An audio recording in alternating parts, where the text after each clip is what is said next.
Hello, everyone. Welcome to day 20 of our series 75 Days of Partition. I'm Aprajita, a story scholar with the 1947 Partition Archive. To commemorate 75 years of partition, we are doing an event every day except Sundays. Today, we are going to talk about the Boundary Commission and Radcliffe Line, which were responsible for carrying out the partition of the Indian subcontinent into two nations. To discuss it, we have Professor Salil Misra as our guest here today. He has been with the Ambedkar University, Delhi, since October 2010 as professor in history at the School of Liberal Studies. His area of expertise is modern Indian history with special focus on Indian national movement, communal politics, partition of the subcontinent, etc. And he has written two books: A Narrative of Communal Politics, Uttar Pradesh, 1937 to 39, and a small monograph entitled Swaraj Party. I warmly welcome you here today, sir. Thank you, Aparajita. Thank you very much. So before we discuss about the boundary commission, will you please let us know that was partition the only option available at the time, or were there other alternatives being discussed by other players and agents? Aparajita, this is an extremely important question. It's also a very contentious question. So there are obviously very, very different perspectives on this. But my sense is that between 1945 and 46, certain developments had happened which had virtually ensured that there would be some kind of a partition. I have in mind two events. First, of course, were the general elections of early 1946, in which Muslim League won an overwhelming mandate from the voters, and the election was fought on the issue of Pakistan. So it became quite clear around 1946 that the idea of Pakistan had gained a lot of support amongst the voters, at least. The second major event was started around August 1946, when, as a result of a breakdown of certain constitutional issues, some violence started. And it was a severe violence. It was serial violence. It started in Calcutta in August 1946, went to Noakhali, then Bihar, then Bombay, parts of UP, and eventually reached Punjab in March 1947. And it became very, very vicious and nasty. Now, it was for the first time in our country, in India, in Indian history, that the country had witnessed a serialized violence, one after the other. It was also for the first time that violence actually reached rural areas, villages. Before that, violence used to be primarily an urban thing. So I think these two things virtually made sure that there will not be a settlement between the two principal parties, Congress and the Muslim League, that there would be some kind of a partition. There would be independence also. So these two things became kind of certainties that British will leave, India would get independence, but also some form of partition, some recognition of Pakistan will also happen. What form will it take? What terms will it happen on? What will eventually happen? The lines, etc. Those were matters to be discussed. But more or less, it became clear that some form of division, some form of partition will happen. And this became somewhat very decisive by the end of 1946 and early 1947. So it is quite fascinating by just what you have told. Why do you think this riots and massacres and killings were more concentrated in urban areas? Earlier on, you see, for UP, the population profile was such that rights were urban. But in any case, the village life in India was much more composite, much more syncretic, much more of sharing. So the communal politics initially was confined to the cities, and for a very long time, it did not reach rural areas. Even today, that's substantially true, not entirely true. That communal violence of the kind that our country sees, it happens in a very concentrated form in urban areas. Urban areas have a certain anonymity. People do not know each other. Violence of this kind becomes easier. Whereas in villages, there are older ties, social relationships. which kind of ensure against eruption of violence of this kind. So then, how was this idea of the formation of a boundary commission came to be, and what was the what was motivating its proceedings as it was formed? You see, all of it started in a way. March 1946-47 is a big dividing line for me. That was the time when a new viceroy came here, Mountbatten. Now, the important thing about Mountbatten's viceroyalty was that he was in a way sent with a mandate. He was sent to facilitate the independence of India, and if there would be no agreement among the parties, then also work towards a partition. So when he came here and immediately after landing in India, he met Gandhi, spent 5-6 days with him, then Jinnah and Nehru. These were the people he met first. And in the negotiations that happened, it became more or less certain that there will be some kind of a partition. Uh, you know, the options for the Congress leaders, for Nehru, were that if there was something called a Plan Balkan, which meant that the British will leave, but they will leave power to all the units which held it. So the paramountcy with the 565 princely states, that will return to princely states, which in a sense meant that the 565 princely states in principle could opt for independence if they so want. Now, Nehru was absolutely livid with that because he knew that this would mean Balkanization. It will be something like the collapse of the Ottoman Empire at the end of the First World War, in which so many tiny states with sheikhs and sheikdoms erupted out of nowhere. So he was categorically against it. The other option then was a partition of the subcontinent, which is what Muslim League had been demanding. Jinnah Mountbatten told Jinnah that either he should agree to a loose, weak center according to the cabinet mission plan, but if he did not agree to it, then both Punjab and Bengal, which will have to be partitioned because both of them have very substantial non-Muslim minorities. Punjab had about 45% Hindus and Sikhs. Bengal had about 44 to 45% non-Muslims, Hindus. And so Jinnah's response is now become famous. Jinnah said, I do not mind how small a Pakistan you give me, so long as you give it to me fully. So no question about shared center or a weak center, etc. So that in a way meant that partition of not just of India, but also of Punjab and Bengal was a minimum common point to which both Congress leaders and Muslim leaders, Jinnah, they accepted. Now, once partition was agreed upon, not just of India, but also of Punjab and Bengal, then how should this partition happen? Then I think a British barrister, Radcliffe, Sir Cyril, Cyril, Radcliffe, he was invited. His claim to fame was that he knew nothing about India. He was an absolute stranger. He was an alien. But the fact that he knew nothing about India, that in a way rendered him suitable for the task because he could perform a cynical clinical operation because he did not know. So he came to India. Two boundary commissions were set up under his chairmanship, one for Punjab, one for Bengal. It had members of the two political parties and plus other members.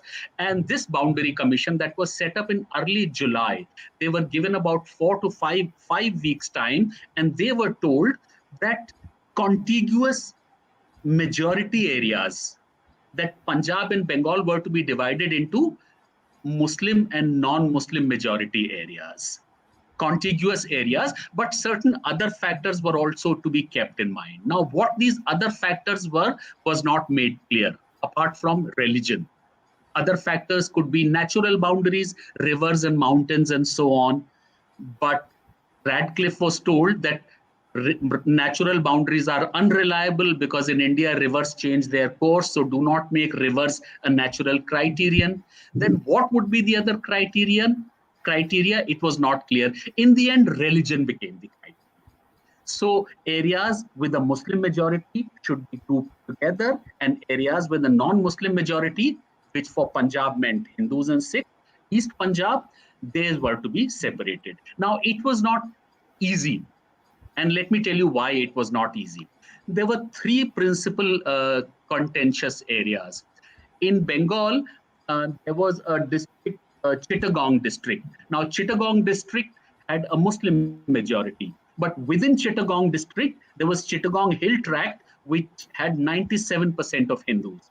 So Nehru and Patel said that the district has to be partitioned. The Hindu part, the hill part should come to India, but that would have created other complications. And I think also it was a great supplier. Chittagong Hills were a great supplier of hydroelectrical energy to the rest of the area. So that may have been one criteria. There was Gurdaspur in Punjab. Gurdaspur was an area which overall had a Muslim majority, but within the district, it had some Hindu majorities and Muslim majorities. Ideally, Radcliffe was told that districts should not be partitioned as far as possible. And it was on that ground that Chittagong district was not partitioned. District should remain intact. But with Gurdaspur, the district was also partitioned, much to the chagrin of people like Liaquat Ali Khan and others. They were very unhappy. And there is a certain conspiracy angle to this, which Liaquat Ali Khan attributed. You see, after Pakistan was made, the route to Kashmir lay from Punjab, from Rawalpindi and from Sialkot. So in a way, Pakistan had a geographical proximity to Kashmir. Now, there was one small, slightly kacha, not fully made route to Kashmir, which went through Gurdaspur district near Pathankot. So if Gurdaspur district was to be partitioned into Hindu regions and Muslim regions, then this road to Kashmir would then become a part of India, and it would give India some kind of an access to Kashmir. And so Liaquat Ali Khan was very unhappy that Gurdas district was being partitioned, but it was partitioned. Sylhet was another area. Now, Sylhet had a river. Now, Sylhet had a Muslim majority area and a Hindu majority area. But the Hindu majority area was more a part of the eastern wing, which was a Muslim majority region. And the Muslim majority area was this part of the river, which was part of the western area with the Hindu majority area. So you see, the entire zones, East Punjab, West Punjab, East Bengal, West Bengal, the districts and regions within districts, they did not follow a simple linear logic of a religious divide. That complicated the picture really very, very much. But then having said that, Radcliffe had a very, very difficult task. Somehow they did it. They finished it in 5 weeks' time, but nobody was satisfied with it. Nobody was happy with it. Nobody could possibly be happy with an arrangement of this kind. Yes, I think they were aware that whatever they are going to come up with, everybody cannot be satisfied. Everybody's demand cannot be met. And but do you think that until the time this Radcliffe Line, Radcliffe Award was declared, there were each day there were rumors that, for example, Gurdaspur will today go to Pakistan, next day it was going to India, and because of that, a lot of massacres were happening. Riots took place. People were killing each other. Yes, actually, finally, people discovered which side of the divide they were in only after 15th of August, only around 16th of August. So the Radcliffe Award became public once partition had already happened. Till then, all kinds of speculations and rumors would happen, and there were all kinds of anxieties. For instance, the anxiety in Bengal was that the Bengali Muslims could not imagine their country or their region without Calcutta. Calcutta was so central to Bengali identity. You see, religion is an important identity, but at any given point, it's not the only identity. So there were Muslims and Hindus, but they also had a very strong regional kind of consciousness, loyalty, and identity. They looked upon themselves as Bengalis. They also looked upon themselves as Hindus and Muslims under the impact of a certain politics. So the Muslims found it very difficult to believe that Calcutta is not going to be accessible to them. Calcutta will not be with them. Similarly, the Hindus and Sikhs of Punjab, now Punjab also had a composite regional identity. The Hindus and Sikhs of Punjab found it very difficult to believe that Lahore will not be with them. It will not be a part of their East Punjab. What is Punjab without Lahore? What is Bengal without Calcutta? These were very important questions. Now, Sikhs were wondering about Nankana Sahib. in Shekhupura, the birthplace of Guru Nanak. Now, the Gurudwara at Nankana Sahib, where is it going to be? There was some notion, there was some talk, there was some they knew that this would obviously be in West Punjab, which would be a part of Pakistan. But it was so difficult to digest this. So the fact that Calcutta will not be a part of the Muslim part of Bengal, Lahore will not be a part of the Hindu and Sikh part of Punjab, Gurudwara at Nankana Sahib will not be accessible to the Sikhs of Punjab. Punjab derives its name from the 5 rivers, Beas, Satluj, Ravi, Jhelum, Chenab. The 5 rivers will not be there. 3 rivers here and 2 rivers there. So, at a psychological level, the kind of trauma it envisaged, and lot of it was uncertain. There was no clarity about it. It dawned upon them with a brutal suddenness only on 16th of August about where they were. And I think the whole either absurdity or the tragedy of the whole scheme is captured so very well by Manto's story on Toba Tek Singh, where the supposedly madman probably is the sanest of them all, because he wants to know where his Toba Tek Singh is, which is ultimately a great source of loyalty, source of meaning, source of succor and comfort, and you don't know where you belong. So I suppose this was almost inbuilt into the whole scheme, into the whole Punjab. Nobody could possibly be happy about it. The way in which the partition plan was being envisaged, because these two regions did enjoy a composite culture and identity and so much. Religion, of course, divided the Hindus and Muslims, but there was so much more which united them. The Punjabiyat, the idea of Punjabiyat, the Bengali identity and so on. All that got fractured and in a very tragic kind of a manner. And the violence, resultant violence, we all know about it. The kind of toll that it took on the lives of the people. But at psychological level also, it may have been immensely, immensely traumatic. So, sir, you threw light on how culturally and in other ways, through identity, through other things, whole of Punjab and Bengal were united and intertwined, and they had to be partitioned with a suddenness and a certain brutality. So, my next question is: when the Radcliffe Award was finally given, it was declared. Did it lead to? Was it accepted at the face value, or did it give rise to further contentions and disagreements? You see, people were very unhappy, but it was accepted because the very fact was that the Boundary Commission had members from the Congress and the Muslim League. So the members knew about it. The larger public came to know about it only on 16th of August, after 5 weeks had lapsed. And I think everybody knew that there was no happy solution to the problem. If you draw a dividing line on the map of Punjab and the map of Bengal, and that dividing line on map also becomes the actual dividing line separating the territory, then it was quite clear that it had to be an unsatisfactory, messy, really absurd kind of an arrangement. So people were reconciled to it. Once there was an agreement that not just India, but also the regions of Punjab and Bengal would be partitioned. And Punjab and Bengal, I suppose, had to be partitioned because that partition also flowed from the very logic of communal politics. The logic of communal politics was that Muslims and Hindus are separate nations. They cannot coexist together. See, that was the philosophical justification for Pakistan. The incompatibility of the two religious communities.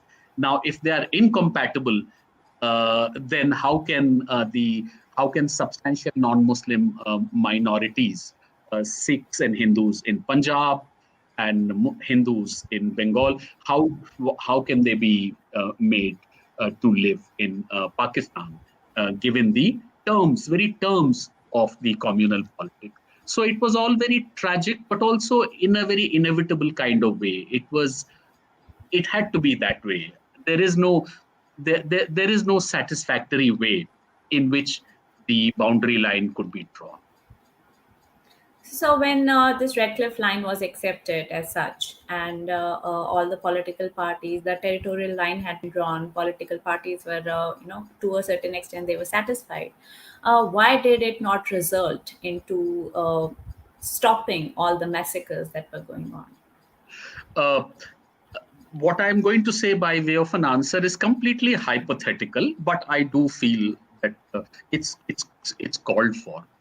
I think one way out should have been to agree after the partition had been agreed upon and the line had been drawn, not to rush with it. You see, partition was a big thing, distribution of resources, railways, services, army, police, financial resources, taxes, so much more involved, people, population. If a time of 6 months, etc., was given for a transfer of population, railways were to be put in place, people were to be told, all the papers, documents were to be made ready, and gradually people were to be told, they were to be given the option of shifting the minorities, shifting to their areas, which meant Muslims from this part of Punjab and Bengal to that part of Punjab and Bengal, Hindus and Sikhs from that part. If that had happened, it would not have entirely prevented the violence, but it would have minimized the violence because it would have been much more prolonged, diffused over a period of time. That did not happen. It all happened at a breakneck speed. Once this scheme was agreed to, then it seems that the British were in a great hurry to leave India, to mess, anarchy, everything. Their original plan was to put it all in place by June 1948. But once all the plans were agreed, everything was done, then they left much, much earlier. It's amazing that the British resisted leaving for such a long time.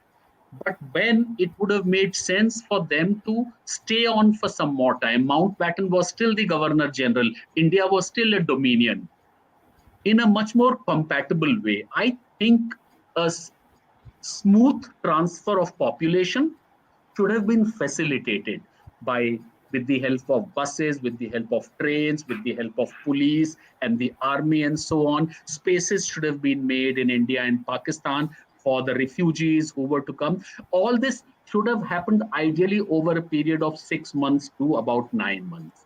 Again, as I said, that would not have entirely prevented the violence, but would have certainly minimized it. And as you know, there was much more violence in Punjab part of the partition, relatively less in Bengal, because in Bengal, for good or for bad, at a very informal level, the transfer and the refugee migration, the Muslims going from this part to that part, Hindus coming from there, it happened over a relatively long period. That created its own problems, problems of citizenship, problems of illegal migrants, etc. But it there was much less violence in the Bengal experience of partition compared to the Punjab experience of partition. In Punjab, there was this great suddenness which things were to happen. So I feel that there is a kind of a policy deficit. Once everybody had agreed to partition, then I think there should have been, it should have been the, for the scheme to be implemented, there should have been much more time. 6 months, 8 months. And I think that might have been a more sensible policy. People should have been given the opportunity for transfer of population, transfer of resources, etc. That did not happen. And I think some of the violence is because of that. I think so, because retrospectively we can learn the lessons from history when we look at them, when we study them, and so that these same things can be avoided in the future. That's the whole aim of all this exercise. So today's discussion was very enlightening. Thank you for joining us here today. For those who are watching, thank you for tuning in. Meet us every day at 8 p.m. Pakistan time, 8:30 India, 9 p.m. Dhaka, and 8 a.m. California.